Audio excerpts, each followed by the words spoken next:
Hello out there, and welcome to another edition of Pro Chain Propaganda.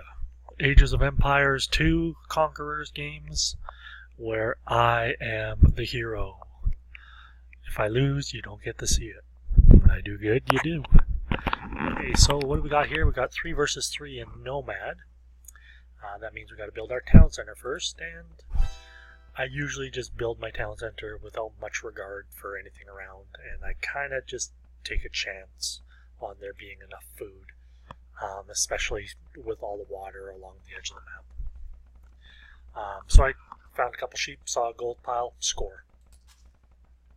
I think we've all had our games of Nomad where we don't find a gold pile, and the easy resource to find is wood, but you don't find a gold pile and there's just none on your side of the map, and you just lose because you have to use your market and try and conquer a gold pile somewhere else. It just doesn't work.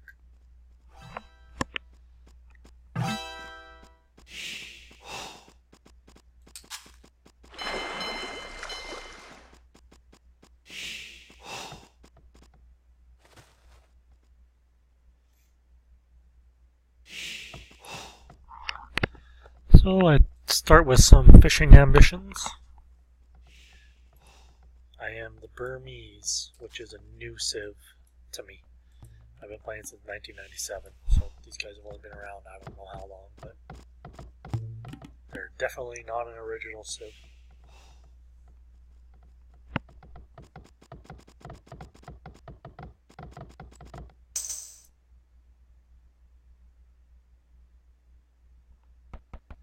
One of my allies is Vietnamese, so I do learn about the existence of this town center here, and that's actually a big clue in the game.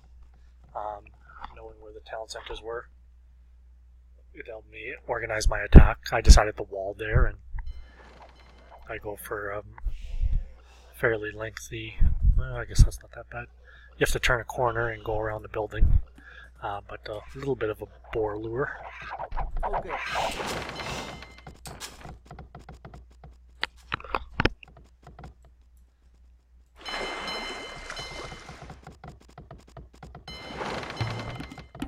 Okay.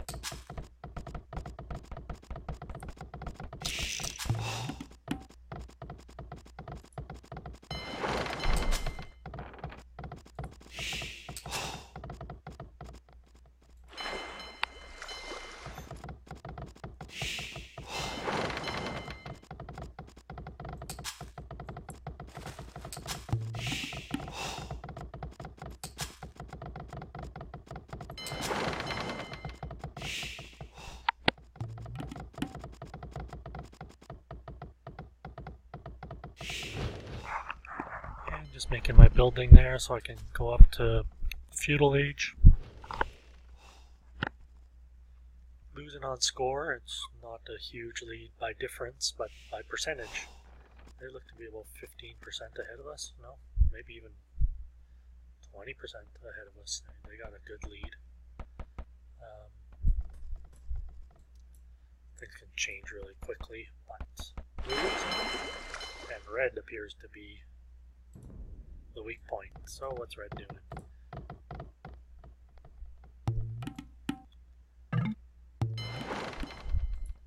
He's fishing, which is good, but he's having to go a long way and he doesn't have all that many fish. Well, keep an eye on him.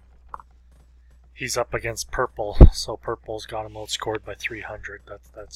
He's not gonna win. I don't know where I found that second boar, but I did. Sorry for not showing. Oh wait, I found them there.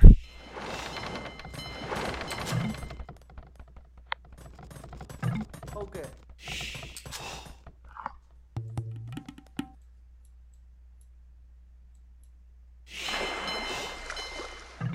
I spotted this here, and I went for it. But I abandoned trying to win on water pretty quick. Purple showed up, killed some of my fishing ships. Kind of realized that he must have been going through red, because I can see that red is here. So I basically just I'll slow it down. I ran. I wanted to keep them away and just hope that these fishing ships would last a little while. As we fall further behind, we're 200 points behind. Again, looks like we're about 17-18%. It's a lot to be behind at this early stage. So I just sent these guys running. I had 2 more. I was hoping he would chase those all the way into the corner with all his attack ships, and then I could then prey on his fishing ships, but I had to just keep running.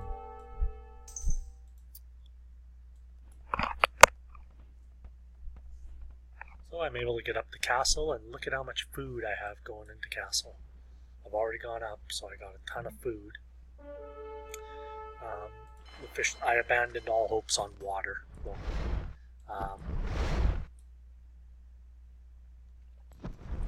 Once I realized red was getting worked, I just can't win 2 versus 1. Most times.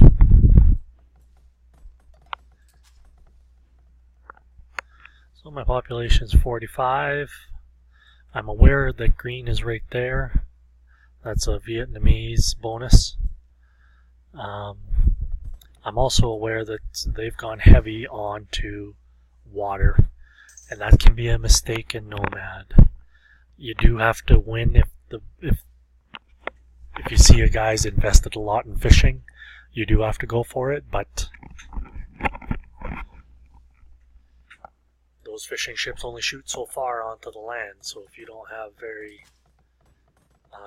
your military buildings ready for a land war, you can control the coastline, but there's a pretty big map. And I remember this was a good point. I did find some loose blue ships and I harassed them. I didn't get a lot of kills, but there's one, I think. But just stopping them still. And then I moved up. And I kind of think about quitting when I kind of look at what's going on with red. I kind of anticipated purple just powering through me, but he didn't really come for me. So still harassing. Look, he's got a lot of fishing ships. He's got a huge section of the sea over there. They're all having to run away, and then you have to micromanage them to get them working again. Meanwhile, over here, yellow's doing well. Got cartography now. Red is still the low scorer, and he's quite far behind. It looks like 3 versus 2 at this point, and we'll see if red is able to make a comeback. Right, here I am, Big Whiskey Hospitality. I went tight on the town centers, wondering what kind of army would be running through my town, and just wanted to be able to garrison a lot of arrows in a short area. But I decided to go with barracks, just so, because it's a building dependency, you need it to make other things. It ends up being a useless building in this game. So I had my fishing ships off in the corner, which is annoying. I do want to get them back active in my economy, but they just control the coastline with the ships, and they never gave up on it. He upgraded that. That's a very clear indication that he was very invested in water, and so I just identified land as a way to win. But what I do is I make some monks here, and I just march over towards green, hoping that I catch them without any kind of land army.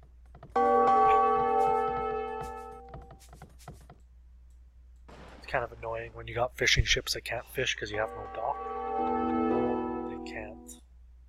When you click on your idle peasant feature, you don't get any, or they always go there instead of to a peasant.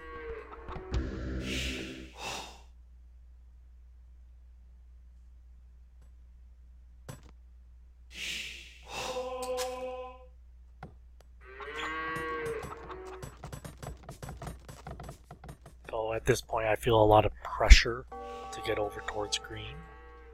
I don't know what's going on over here, but well, there's a castle that does nothing but shoot dead air, so he's booming.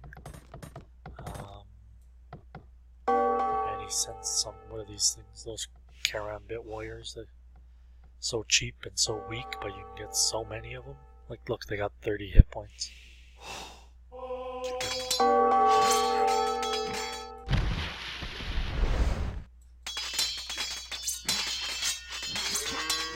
He just starts attacking the town center. I can't believe that's working. Blue's not a great player.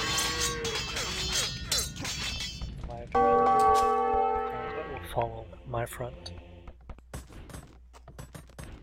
While red is getting pushed around, he's trying to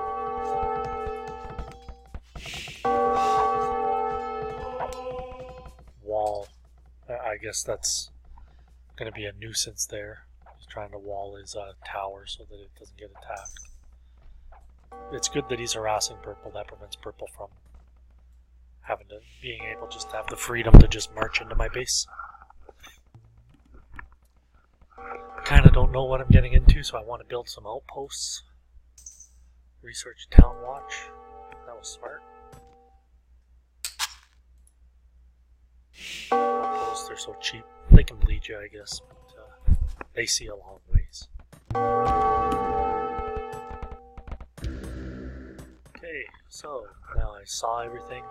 I got a plan, and I basically just identify that as a weak point in the wall.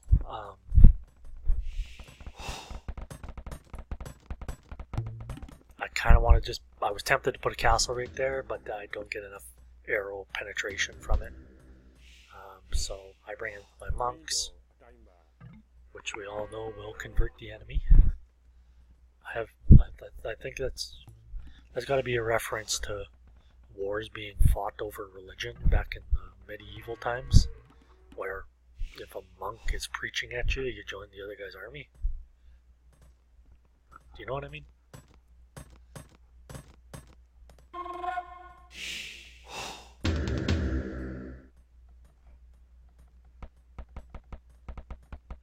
So I start battering away, blocking off that escape route. He's harassing me over there with a pikeman, so that's completely ineffective, and he's got no idea what's about to come. As soon as I get that building down, it's lights out, and it's lights out soon.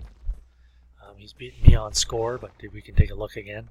Red just is not in the game in any way whatsoever. I don't know why that villager decided to walk the long way around, but I kind of wish she didn't. So she probably gets lost. Meanwhile, I put a castle up.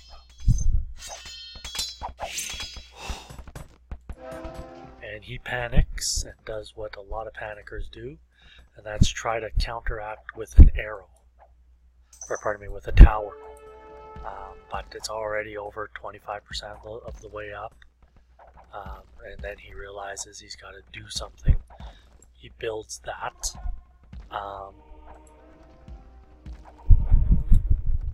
And I just start converting his peasants. I kind of realize he's got no army. So that's what I mean. We're fighting over religion, and my priest just converted your guys. So now they're fighting for me. See, I got 3 villagers there.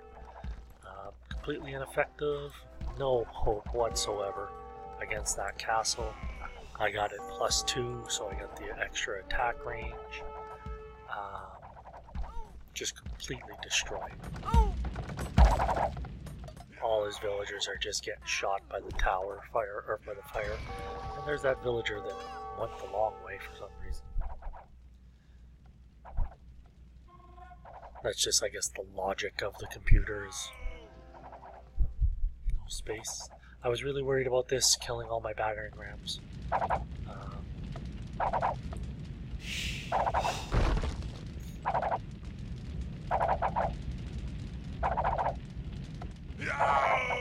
Meanwhile, Purple is killing red. They're beating us on score by, call that 17% still. Red just will not lose, or will not win that. He sends in 2 knights to fight 3, and the other guy has scorpion fire.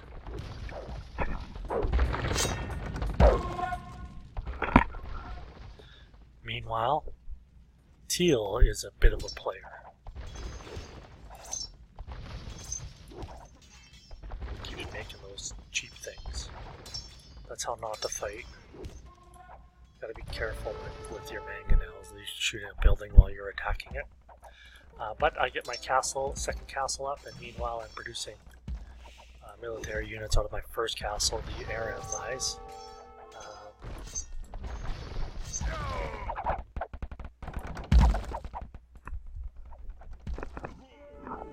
This time Green tries to protect his town, but me versus him, the score is now 3,900 to 3,200. So he's losing on the front by about 30%.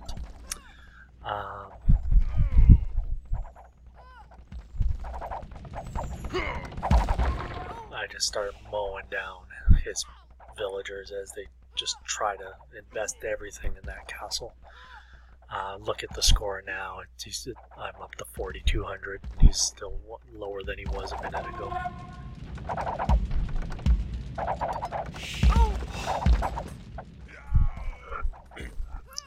I wasn't sure what was over here, and I wasn't sure what was back here, so I decided not to ram his castle just yet. I decided make sure he had no economy, and make sure that I didn't get flanked by anything over here.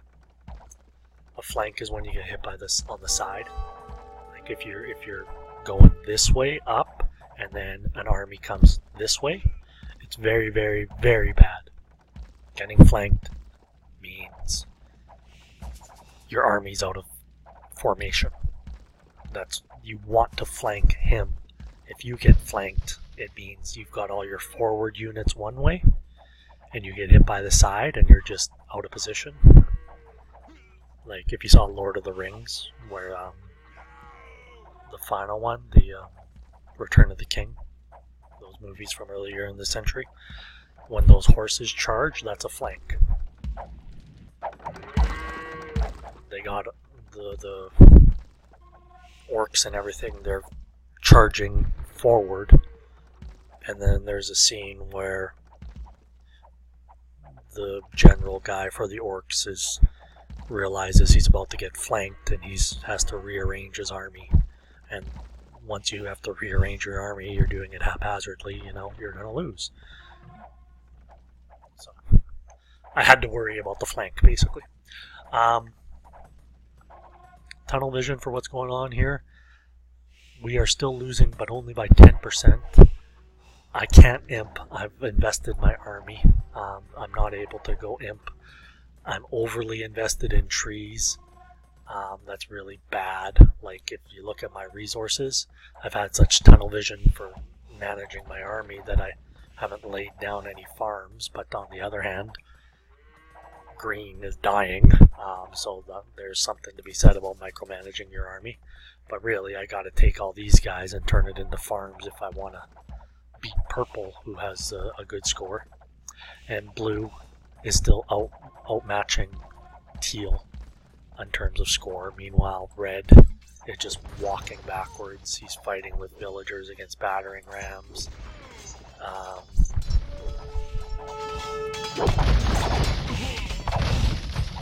If he quits, it's all over, because Purple, I know who Purple is. He would just come right towards me. So we had to convince Red not to quit, but we're still down by 10%, and it's getting more and more significant. When you're at this stage of the game, a 10% lead is pretty big now. It's not just a matter of playing well for a minute. It's going to take a while to overcome that. But I just completely and utterly target Green, knowing that, or hoping that Red can just do something to stop him from getting to my town. and even just building some walls.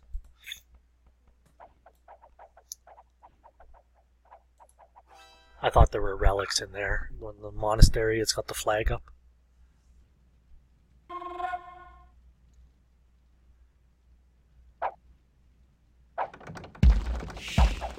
Too many rams at this point. So there were some mistakes, but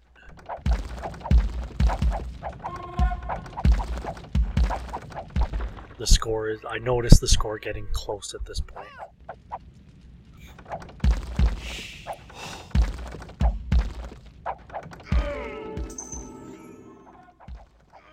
So I'll pause it. Take a look at what happened to Green. Azteca, he's got 41. He doesn't have enough resources for a town center. He's got those ships, and that's what I'm talking about. You can have all these a great navy. It can't shoot anywhere. All the fighting's going on right here, and he's got ships that, you know, they're in the water. So that was kind of a reason why he lost his front there.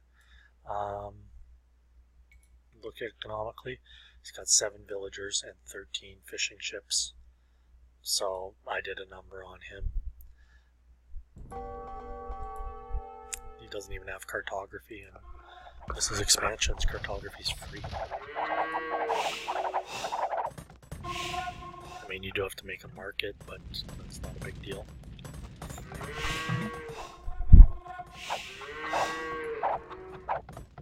If that castle was right there, that would have been much better for them. But red goes and tries to seal off a bit. I mean, don't be afraid to delete farms. He needs to delete a couple of these farms and make another wall. Make the battering rams go around, or have to waste time with the wall while you're repairing it behind. But he does a good job. He just keeps walling, so that's much better than quitting. Basically, that wall there is preventing purple from having very quick access into my base. And we took the lead on score. Of course, me steamrolling green is a big part of that. But teal is defeating blue.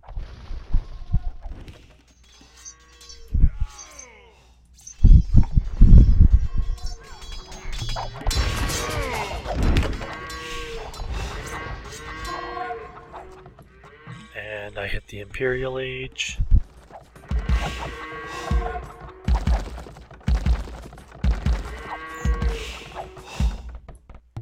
And teal has defeated blue.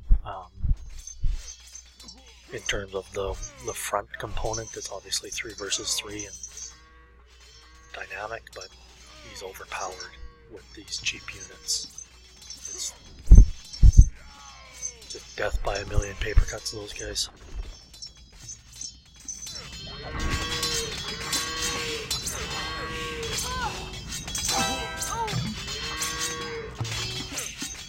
These things are the cheapest unit in the whole game, I think. But I think they're like 10 food and 50 gold, or 50 gold and 10 food, I don't know.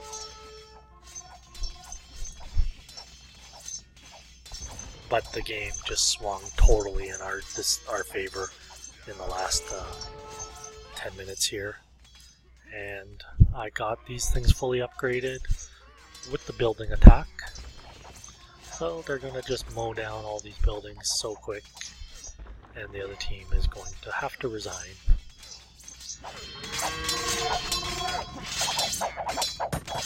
I find the expansion civilizations are much better than the old school ones. I think it's the way to try and upsell the game, is that if you end up with like an old school civilization, like say the Saracens, and you end up against an expansion civilization, it's over.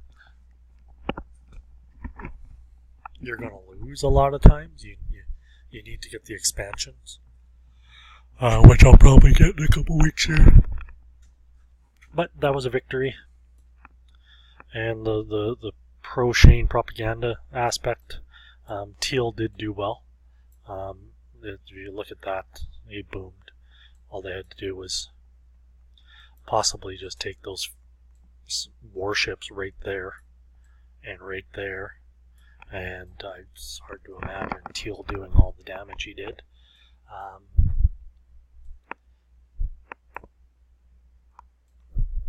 Going through green there was pivotal.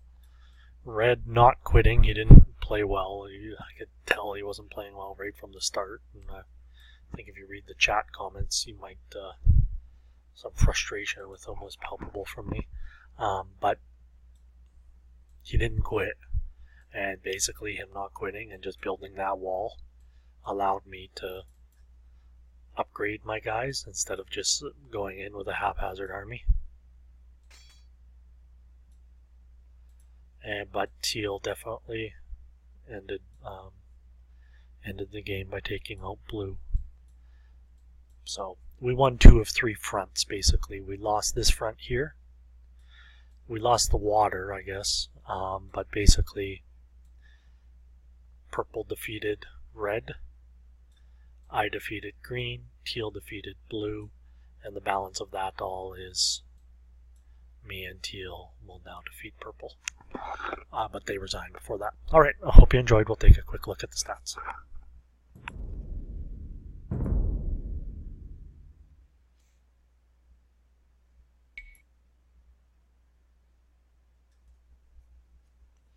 Stats can be a little misleading, of course. Just all stats, they got to be thought critically about, you know. These guys had the most kills, but they also boomed, so I fought early, and there's kind of like 82 kills quick. Well, that's kind of like a stitch in time saves 9. If you kill a guy quick, you don't get to the big armies because you're invested in your army early, so you can't boom economically, and he dies, so he can't make a lot of army for you to kill. But players of the game, myself and Teal, this Doosan guy, he's pretty good too.